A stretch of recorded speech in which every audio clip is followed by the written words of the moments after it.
So thank you for having us here today, Tony. Can you just tell us a bit about the club, so the history and what you go up to and what you offer?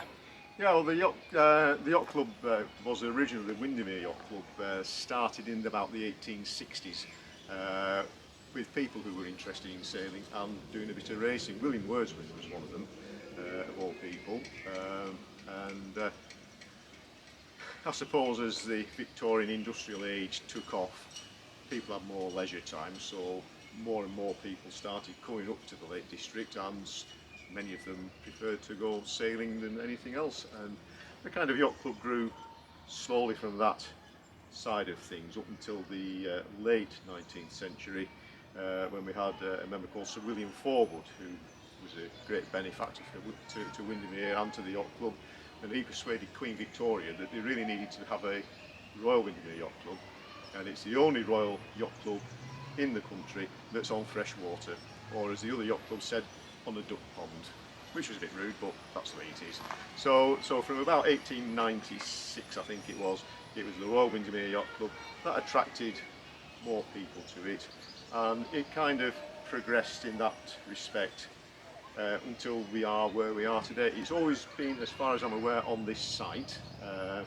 In the 1965 our current clubhouse was built, and one of the sort of project managers for it was my wife's grandfather, who managed to get everybody together to get rid of the old tin shack and have quite a modern building put up. So and thus it's continued, as I say, until our current situation, which is what we have today. So we've still got the 1965 building, and it still works, and of course we have our tractor. Great. And lots of boats. Perfect.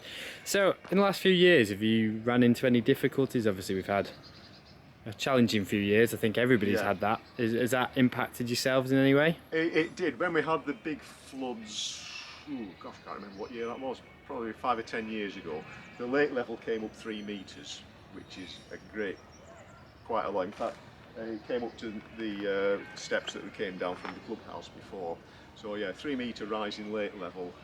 We had our own diesel storage tank there for our diesel plug boat and what have you. And that went for a sail off into the lake. It was very messy. So we had that, and we had a few more smaller floods since, which have caused not as much chaos and havoc, but enough to be a bit of a problem. But apart from the weather, which is always interesting on Windermere, it's been pretty okay, to be honest. We've not we had a fire in the clubhouse. Faulty electrics caused a fire. That was quite a big issue, to be honest. So yeah, the interior of the clubhouse had to be stripped out and redone because of all the damage. It was only a small fire, but the actual damage it caused was quite significant. So the club was closed for quite a while. Apart from, we could come into the dinghy park and go sailing, but we couldn't actually use any of the facilities until they'd been sorted out. But yeah, apart from those minor mishaps, it's been pretty okay ever since. Yeah. Good. So what do you offer to members? Well, what do we offer to members? We offer our superb clubhouse and sailing, which sounds a bit flippant, but we have a managed clubhouse with a stewardess, Zoe. So she provides catering as well as normal clubhouse facilities. So we have a bar, licensed bar, and snacks and things like that, and changing rooms with hot and cold showers, whichever you want, and the dinghy park here, which is full of all our boats. There are also the Windermere class yachts, but they're too big to go on the dinghy park, so they're all moored kind of out on the lake. You'll see them on Bonus Bay when you come here. And we have racing on Mondays, Thursdays, Saturdays and Sundays, so that's 4 days out of 7 you can go racing your boats. We also provide training for, there's a youth training squad in the summer holidays, and we also do adult training because quite a lot of people want to learn how to sail, so you can come here and participate in that for a modest fee. And again, the clubhouse is open during the summer every day except Tuesdays, so you can come and use the clubhouse for whatever purposes. Like some people will use it as a bar. On a Friday night there's often a good social activity going on. People come in and meet each other and discuss whatever needs to be discussed, and get into all sorts of interesting conversations, and we have our usual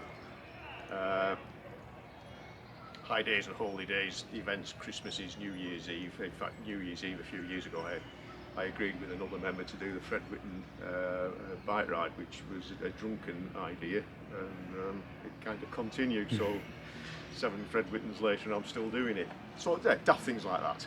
So yeah, it's sort of kind of all things to all. Yeah. Oh, great. So you're on your second tractor now. Yes. You originally had a 20 horsepower, didn't you? Yes. And now you're onto a 30, Yes. shuttle gearbox. Yes. When looking for a tractor, what made you go for Siromer, and what do you actually use the tractor for?